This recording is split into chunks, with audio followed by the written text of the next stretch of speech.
Cancer के खिलाफ हो, गरीबी के खिलाफ हो, ड्रग्स के खिलाफ हो, आतंक के खिलाफ या फिर हिंसा के खिलाफ हो, हम हर उस चीज से लड़ते हैं जिसे हम नहीं चाहते। जिस चीज पर भी हम ध्यान लगाते हैं उसे बनाते हैं। मान लीजिए हम अपना गुस्सा युद्ध पर, झगड़े पर या तकलीफ पर निकाल रहे हैं, तो हम उसमें अपनी ऊर्जा जोड़ रहे हैं, खुद को उसमें झोंक रहे हैं। उससे सिर्फ प्रतिरोध ही पैदा होता है।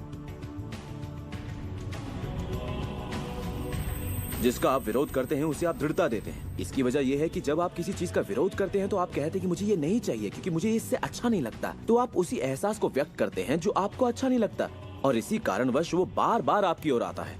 जंग की खिलाफत से जंग और बढ़ेगा, ड्रग्स की खिलाफत से और भी ज्यादा ड्रग्स बनेंगे, क्योंकि हमारा फोकस उस पर है जिसे हम नहीं चाहते। ये कहाँ की अक्लमंदी है कि हम समस्याओं में अपनी पूरी ऊर्जा झोंक दें, बजाय इसके कि हमारा ध्यान विश्वास, प्यार, सुख, समृद्धि, शिक्षा और शांति पर हो। मदर टेरेसा ने कहा था, मैं कभी युद्ध विरोधी रैली में नहीं जाऊंगी, अगर शांति की रैली हो तो मुझे बुलाइए। उन्होंने रहस्य को जाना और देखिए दुनिया को क्या देकर गयी।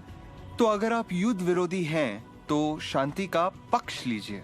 अगर आप भूख विरोधी हैं तो उनका पक्ष लीजिए जिनके पास खाने की कोई कमी नहीं।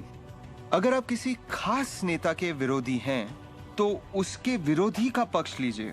अक्सर इलेक्शन में वही नेता जीतता है जिसका लोग विरोध करते हैं, क्योंकि सबकी ऊर्जा, सबका ध्यान उसकी तरफ है।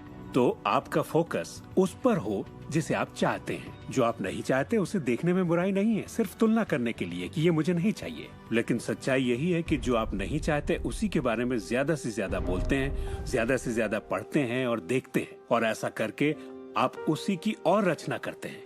बहुत से लोग मुझसे कहते हैं, जेम्स मुझे जानकारी तो होनी चाहिए, जानकारी जरूर होनी चाहिए, मगर उसकी भरमार नहीं होनी चाहिए।